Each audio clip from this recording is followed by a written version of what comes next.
Hi, everybody. Joe Chaffee here. Weather in 5 days in 5 minutes, brought to you by Omni True Value Hardware at 1226 North Wellwood Avenue in West Babylon, New York. Place to go to get your mulch, topsoil, and anything else you need to make your home look great. 631-756-1125 for the best prices in town. OmniTrueValue.com is the website. And if you don't have a weather station, get one. Tempest by WeatherFlow. Get the revolutionary Tempest weather system. Join the fastest growing observing weather network on the planet. The link is on the descriptor to this video. And if you use the coupon code Joe and Joe Weather Show, you will get 10% off on your purchase. And they have other gadgets and gizmos as well. Let's go right to the Northeast satellite loop because we've been dealing with this smoke issue for weeks now from Canadian wildfires. And today's satellite loop, I think, really indicates just how bad it is. I mean, we have these milky white cloud, what looks like clouds, the milky white, that really is the smoke layer.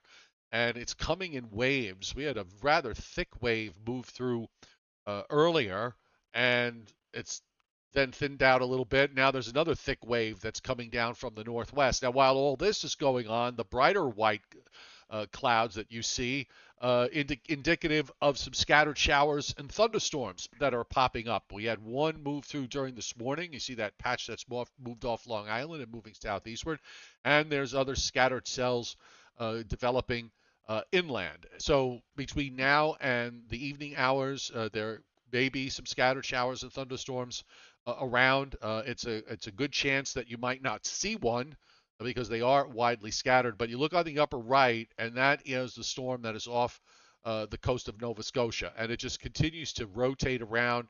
It's moving very slowly. If anything, it's moving northwestward. It's going to back into Maine, and then eventually move off the coast of Maine and out to the east. But that's going to take another 3 days to accomplish. So in the meantime, we're still going to be getting this wildfire smoke. Maybe we can get, you see on the just to the north in Canada where it's the darker green indicative of not only cloud-free skies but smoke-free conditions. Perhaps we could get lucky here and some of that air will filter down over the next day or two. Meanwhile, across the rest of the country, it's actually fairly quiet. We've got some patchy clouds around the Great Lakes. There's a cutoff low off the coast of California that's sending some energy up into parts of Utah, Nevada, and into California. There's been some thunderstorm activity there from last night. There's probably going to be some more later today. And we've got a little bit of thunderstorm action in parts of the Gulf Coast. But for much of the nation, it is very, very quiet from the standpoint of precipitation. In the Northeast, you see the scattered nature of these thunderstorms. A few pop ups here and there, very small. Sometimes in a setup like this, where the air is unstable, you can get an isolated, stronger thunderstorm. The Storm Prediction Center is not forecasting any severe weather, but I wouldn't be surprised if you see a stronger cell form in whatever pops up late this afternoon and evening. Meanwhile, steadier rain in Maine and back through the St. Lawrence Valley is moving southwestward. That will only get so far before it starts to shift more to the east. A little bit of activity there along the Gulf Coast. You see some showers and storms in South Florida, on the Panhandle, and in southeast Louisiana, and also out in the west, particularly in California, in coastal California from San Francisco southward, not quite to Los Angeles, but about halfway down, we're seeing some heavier rains moving through there. Storm Prediction Center today now has indicated a marginal risk of severe weather for southern and central New England, the Hudson Valley all the way up, and also all of New Jersey and in the eastern half of Pennsylvania.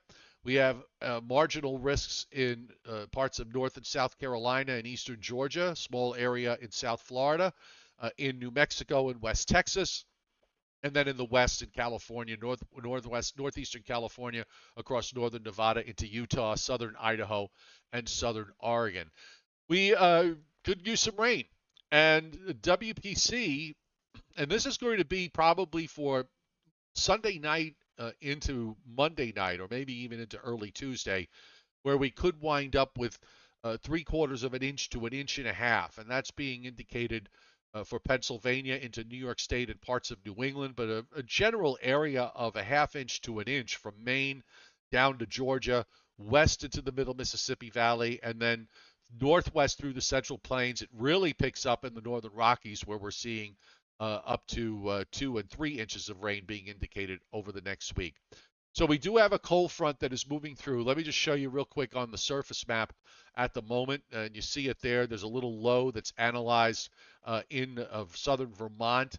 The Nova Scotia low is right on Nova Scotia now. It's a 988 low, which is pretty strong for this time of year. There's the trailing front across Pennsylvania to just north of Pittsburgh, cuts Ohio and Indiana about in half, and then swings northwestward from there. There's another high, another cool high that is gradually building down. So as this upper trough and cold front move through today, the HRRR model, you see it doesn't really show very much, but oftentimes the models don't really pick up on all the potential thunderstorm activity. So again, watch for some scattered showers and thunderstorms between now and through this evening.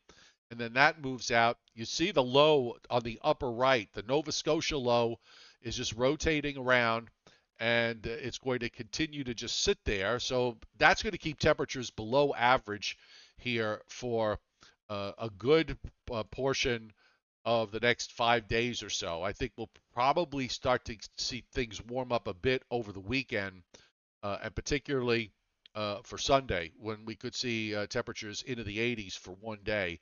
But there it is, and there's more spokes that are coming around from that low.